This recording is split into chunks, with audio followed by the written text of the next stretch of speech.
représente l'arbre pour vous?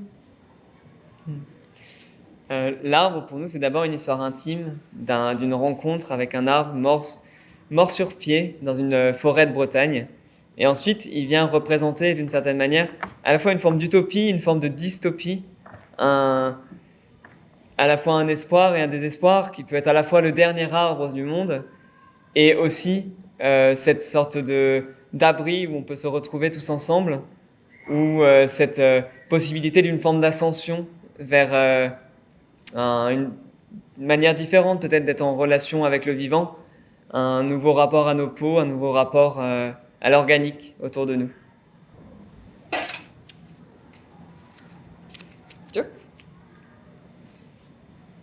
Qu'est-ce qu'animal entendu? Youhou! Alors, le mot, c'est un jeu de mots. Donc, il y a le mot animal et puis il y a le malentendu.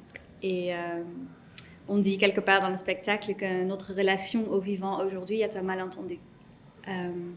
Et avec ce spectacle, je pense que c'est tout ce malentendu qu'on recherche. Ça commence quand? Pourquoi? Qu'est-ce qui s'est passé en fait? Qu'est-ce qui nous a amenés là à ne plus considérer les autres animaux, à avoir oublié que nous sommes des animaux?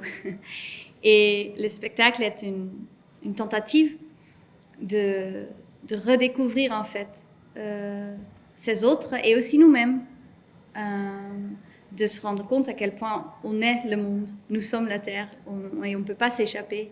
On a beaucoup parlé du confinement cette dernière année en fait.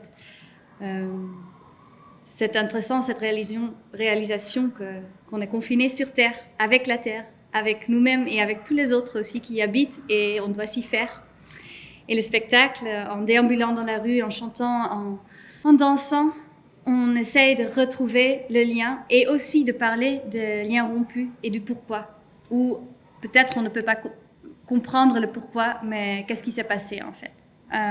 Pour terminer, en fait, on traverse des petits moments historiques, on traverse des moments du présent, et puis vers la fin, avec l'arbre et le roc, on trace aussi un imaginaire qui n'existe pas, mais on fait des ébauches. Comment ça pourrait être différent, notre relation au monde? Et la fin est en fait ouverte.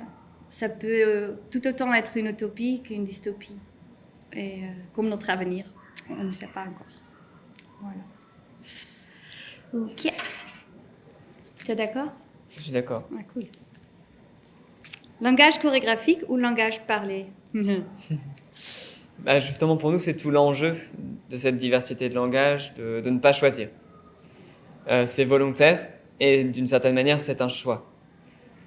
Donc, c'est ça qui nous intéresse, c'est de comment on peut faire dialoguer ce langage chorégraphique avec un langage parlé en travaillant avec exigence chacun des langages indépendamment et de manière mélangée. C'est une vraie difficulté, c'est un vrai travail de fond, mais c'est aussi une nécessité, une volonté de casser des codes qui sont parfois, qui se cassent de plus en plus au jour d'aujourd'hui, en particulier dans le cirque contemporain, mais qui restent là et qu'on nous a longtemps proposé comme un cadre de vérité unique. Et pour nous, la vérité est vachement plus intéressante quand elle est diverse et multiple. Voilà. Merci. À ce point-là ? On peut aussi vous faire une petite danse spontanée aussi.